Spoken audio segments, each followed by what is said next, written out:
Oke, Assalamualaikum warahmatullahi wabarakatuh. Adik-adik sekalian, terima kasih sudah hadir. Saya Syukri Albani, sekarang menjadi sebagai Kepala Pusat Pengabdian di UIN Sumatera Utara. Jadi ada beberapa fokus sebenarnya yang mau dikerjakan untuk melihat pengabdian. Yang pertama memang kita tidak lagi melihat pengabdian masyarakat itu sebagai kegiatan yang seremonialistik, seolah-olah kalau mau KKN misalnya, karena salah satu nomenklatur di pengabdian itu adalah kuliah kerja nyata, datang ke kampung, ke desa, lalu melakukan kegiatan yang sifatnya seremonialistik, yang insidentil, selesai waktunya pulang.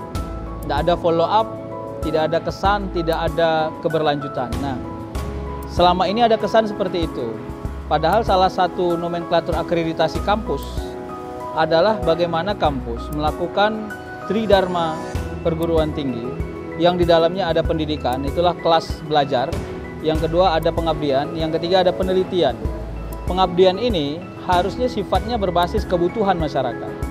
Jadi nanti ke depan memang ini suasana pandemik yang mau tak mau menjadi PR kita bersama, karena selama ini memang KKN kita atau pengabdian kita berbasis pada kebutuhan masyarakat yang langsung terjun ke masyarakat. Tapi semenjak 2020 kuliah kerja nyata kita itu online.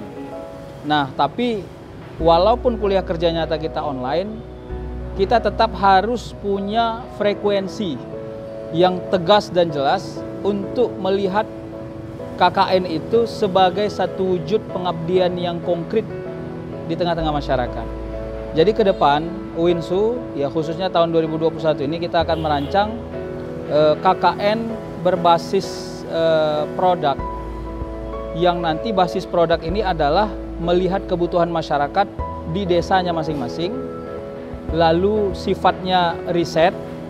Jadi anak-anak KKN itu, mahasiswa KKN itu, mereka di kampungnya juga meriset, meneliti, lalu hasilnya akan dikumpulkan, dituliskan dalam bentuk jurnal.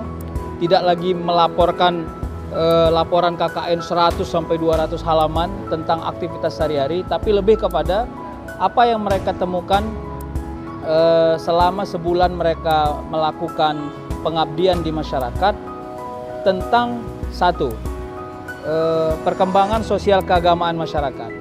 Yang kedua, perkembangan ekonomi masyarakat desa terutama. Yang ketiga, sains dan teknologi yang berkembang di masyarakat. Jadi 3 nomenklatur ini akan kita ikat. Jadi mahasiswa itu mengabdi, mahasiswa itu juga meneliti. Hasil dari pengabdian mereka selama ini akan mereka tuliskan dalam bentuk artikel ilmiah. Lalu artikel ilmiah ini atas bimbingan dosen pembimbing lapangan yang ditunjuk nanti, ditelaah, dibaguskan, disempurnakan, akan kita publish ke jurnal-jurnal yang ada di dunia ini. Tidak lagi sifatnya lokal, tapi sudah internasional. Itu yang pertama. Jadi nanti fokus mahasiswa adalah berbasis kepada riset. Jadi kalau saya banding misalnya begini ya, kalau ada mahasiswa yang kampungnya di daerah pertanian misalnya, maka dia nanti akan meneliti di sana, melihat apa kebutuhan masyarakat petani di bidang sosial keagamaan. Itu yang pertama. Yang kedua, di bidang ekonomi. Yang ketiga, sains dan teknologi. Sampai kepada nanti, misalnya bisa saja kita membuat satu aplikasi, yang aplikasi itu adalah dibutuhkan oleh camat atau kepala desa untuk mengukur tingkat pemasukan atau pengeluaran masyarakatnya. Misalnya hari ini panen di desa A, jumlah panennya sekian, yang rugi sekian, nama-nama yang panen sekian. Jadi aplikasi ini dirancang oleh masyarakat atau oleh mahasiswa UIN dan bisa dipakai terus-menerus. Jadi kalaupun mahasiswa sudah selesai pengabdian, mereka akan tetap memakai produknya UIN itu. Nah, inilah yang kita sebut dengan pengabdian berbasis produk. Nah, yang kedua, nanti semua hasil temuan ini akan dipublish.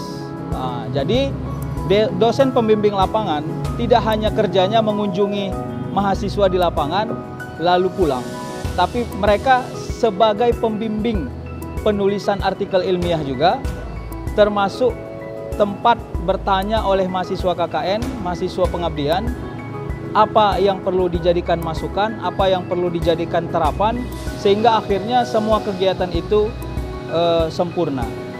Sampai saya berpikir bahwa nanti akan ada uji publik terhadap hasil riset itu. Uji publiknya adalah mungkin kita buat seminar apakah online atau offline, menguji bahwa hasil temuan mereka selama mereka melakukan KKN di kampung A misalnya, diuji dalam seminar yang kita undang, atau FGD misalnya, kita undang peserta-peserta tertentu untuk melihat kualitasnya. Jadi nanti ke depan hasil pengabdian masyarakat, mahasiswa maupun dosen tidak hanya dipahami oleh dosen itu sendiri atau mahasiswa itu sendiri, tapi juga dipublish sehingga akhirnya UIN mampu melakukan terobosan informasi kepada semua masyarakat tentang apa yang mereka temukan di tengah-tengah masyarakat. Nah, lalu bagaimana mengikat ini semua? Maka salah satu implementasinya adalah menggunakan media online yang hari ini mau tidak mau sebagai salah satu basic yang kuat menyalurkan informasi. Malah kalau analisis saya sebentar lagi media cetak atau media televisi akan habis pamornya karena memang media online sekarang sudah mengambil pasar itu. Jadi percepatan informasi salah satunya adalah media online. Oleh karenanya nanti salah satu basic KKN ini, pengabdian ini adalah menjadikan YouTube kah namanya atau apapun jenis di media online sebagai sarana menginformasikan, mengedukasi masyarakat tentang hasil temuan yang didapatkan di tengah-tengah masyarakat. Jadi kalau nanti KKN online ini adalah KKN tahun ini adalah KKN online, maka nanti saya akan membayangkan hampir 200 atau 300 desa kita sentuh karena KKN online ini berbasis kepada desa masing-masing mahasiswa. Maka akan unik dan saya minta nanti mahasiswa akan menemukan apa keunikan di kampungnya sana. Tidak usah banyak, satu saja. Misalnya kalau dia mahasiswa ekonomi, maka dia akan fokus di bidang ekonomi misalnya. Kalau dia mahasiswa saintek, maka dia akan fokus di bidang sains dan teknologi ya. Tadi misalnya menemukan software kah, atau menemukan satu alat deteksi kah misalnya. Yang saya kira ini harus dijadikan percepatan. Nah, kawan-kawan sekalian, maka Tridharma perguruan tinggi yang kita cita-citakan itu akan muncul di sini. Jadi ke depan pengabdian itu berbasis riset. Rugi seseorang melakukan pengabdian tanpa ada riset di dalamnya, penelitian. Rugi orang melakukan penelitian tanpa ada pengabdian di dalamnya. Jadi kita akan melakukan simbiosis. Jadi tidak ada lagi disebut penelitian ansih, pengabdian ansih, tapi dua-duanya harus kolaboratif. Maka semua mahasiswa yang pengabdian harus melahirkan produk namanya jurnal atau artikel ilmiah.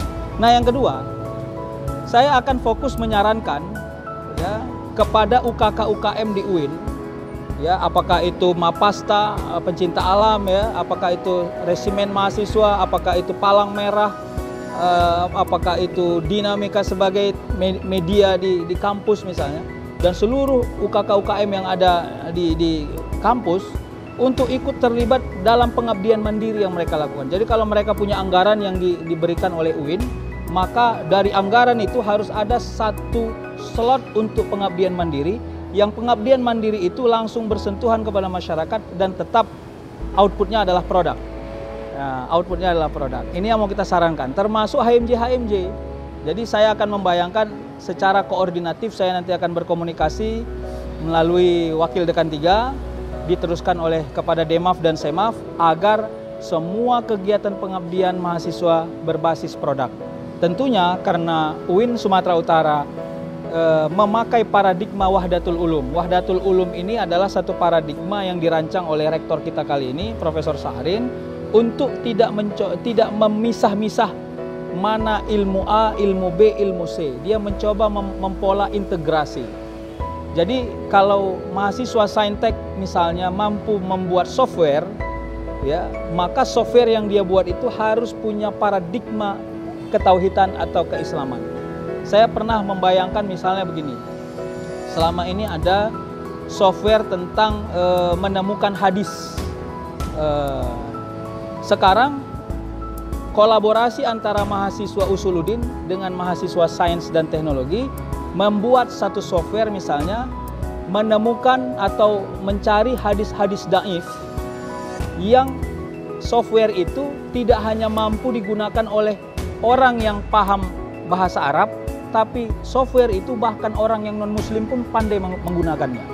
Nah, rancangan itu. Jadi yang selama ini yang saya paham software menemukan hadis itu kan hanya orang yang pandai menulis Arab yang mungkin mahir menggunakannya. Sementara orang yang awam terhadap Arab tidak bisa. Nah, sekarang inilah rancangannya misalnya. Atau yang kedua, sistem tanya jawab online misalnya, membuat software sistem tanya jawab online tentang hukum waris atau hukum keluarga. Ini hubungan antara saintek misalnya dengan mahasiswa syariah dan hukum. Jadi kalau ada orang mau bertanya, mereka cukup membuat pertanyaannya di program itu, begitu di enter langsung keluar dia punya jawaban. Nah, saya kira yang begini-gini ini penting, inilah namanya yang berbasis produk dan wahdatul ulum. Jadi tidak lagi kita memandang bahwa mahasiswa saintek atau kesehatan masyarakat misalnya hanya paradigma kajian-kajian umum, tapi juga harus punya kolaborasi yang konkret terhadap nilai-nilai keislaman. Kawan-kawan sekalian, maka oleh karena itu seperti kesehatan masyarakat, saya cukup menarik ketika misalnya pada promosi kesehatan, Promkes membuat ular tangga kesehatan misalnya. Jadi kalau 3 langkah dia pakai kocokan itu dapat 3, dia langkah 3. Kalau terlambat makan lalu turun ada ularnya, sakit lambung misalnya. Saya kira ini cukup menarik. Jadi ini bisa menjadi promosi kesehatan kepada mahasiswa, sekolah-sekolah, sehingga edukasi ini tidak lagi dianggap menyajikan kesehatan seolah-olah itu sesuatu yang serius. Bisa disajikan dalam bentuk yang sangat sederhana dan elastis. Nah, inilah ke depan yang mau kita rancang. Jadi oleh karenanya saya berharap kerjasama semua mahasiswa terutama UIN Sumatera Utara untuk ikut aktif. UINSU sudah saatnya turun di tengah-tengah masyarakat, berkontribusi secara langsung kepada masyarakat.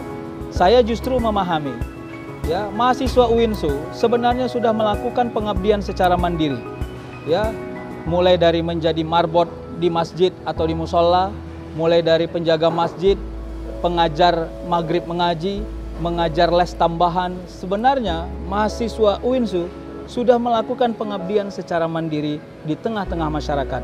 Hanya selama ini kita belum mengemas pengabdian ini jauh lebih eksklusif, jauh lebih terukur dan terencana. Jadi oleh karenanya ke depan ini akan kita salurkan. Saya kira itulah ya yang menjadi muatan-muatan konkret atau generik dari pengabdian masyarakat.